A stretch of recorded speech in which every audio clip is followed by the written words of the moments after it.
السلام عليكم. على كل حال هذا سؤال من أحد التلميذات على الفيسبوك. كان السؤال يتعلق بالمنطق الرياضي. هو كان لديه مشكل في المنطق الرياضي، لا لوجيك ماتيماتيك. قالت هناك صعوبة في فهم التمرين الثالث. اوكي. لدينا on a dans l'exercice numéro 3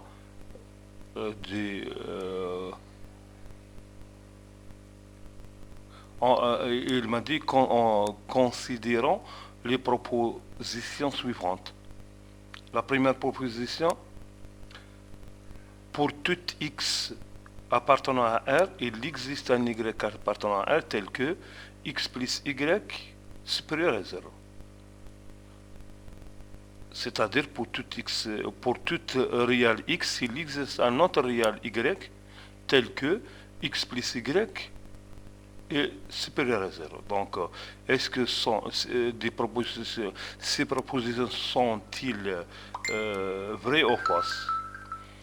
Regardez ici, si pour tout x, il existe un y tel que x plus y supérieur à 0. Ça, c'est vrai.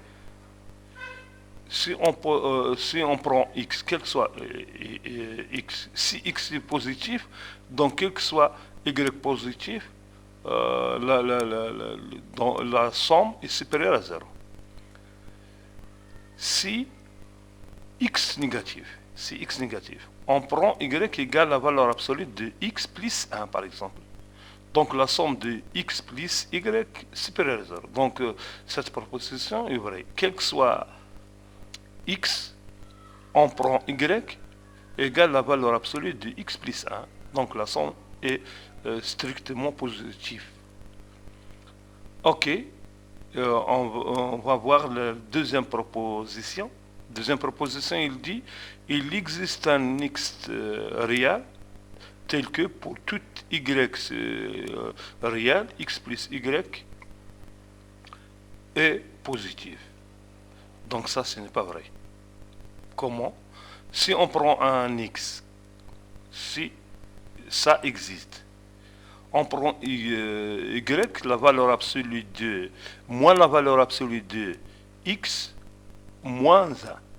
Donc la somme, c'est négatif. Alors ça, c'est faux. Ça, c'est faux. C'est une proposition fausse. La troisième, c'est il dit quel que soit x appartenant à R, pour toute réel x et pour toute réel y, x plus y strictement positif. Ça, ce n'est pas vrai.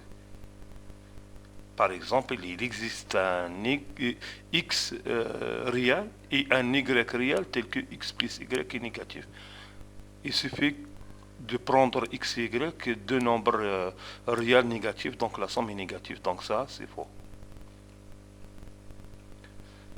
Pour la quatrième proposition, il dit il existe quoi? Il existe un réel x tel que pour tout réel y au carré supérieur, strictement supérieur à y. Ça, c'est vrai. Comment ça?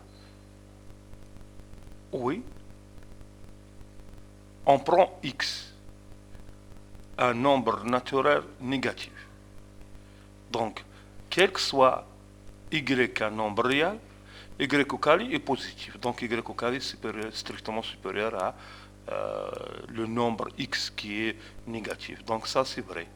C'est une proposition vraie. Pour il dit aussi, attendre, deuxième, donner leur négation. بالعربية يعني يعطي نفي القضية السابقة. Donc pour A, on dit donc la négation de A. Il existe x appartenant à R tel que pour tout y appartenant à R, x plus y est inférieur ou égal à 0. Inférieur ou égal à 0. Ça, c'est pour le A. Pour B, quel que soit x, appartenant à R. Il existe un Y appartenant à R tel que x plus y est inférieur ou égal à 0. La négation de C, il existe x appartenant à R et il existe y appartenant à R tel que x plus y est inférieur ou égal à 0. Ça, c'est aussi vrai. Pour D, quel que soit x appartenant à R, il existe un y appartenant à R tel que y au carré inférieur à x. Ça, ce n'est pas vrai parce que D est vrai. أعتقد أن ما شرحته قد يكون واضح. بالتوفيق لأبنائنا، وأنا مستعد للإجابة على أي سؤال سواء كان في مستوى التعليم الثانوي أو مستوى التعليم الجامعي. طبعا كان السؤال هذه الطالبة الجامعية تسأل حول أهمية المنطق وكيف يمكن التعامل مع المنطق أو دروس المنطق حتى تكون سهلة. طبعا المنطق هو التفكير السليم، هو التفكير السليم في الرياضيات. لمن يريد أن يتعلم الرياضيات فعليه أن يدرس المنطق. المنطق نعم هو أساس، هو الذي يحدد لنا لغة الرياضيات، ومن خلاله نستطيع أن نتعمق أكثر في التفكير الرياضي. المنطق ليس من الدروس الصعبة، وهي من الدروس المهمة جدا لمن يريد أن يفهم الرياضيات. بالتوفيق. إذا كان هناك سؤال محدد في الرياضيات بصورة عامة يمكنك طرحه مرة أخرى. بالتوفيق لكم. السلام عليكم ورحمة الله تعالى وبركاته. تحية من الأستاذ تويتي محمد. السلام عليكم.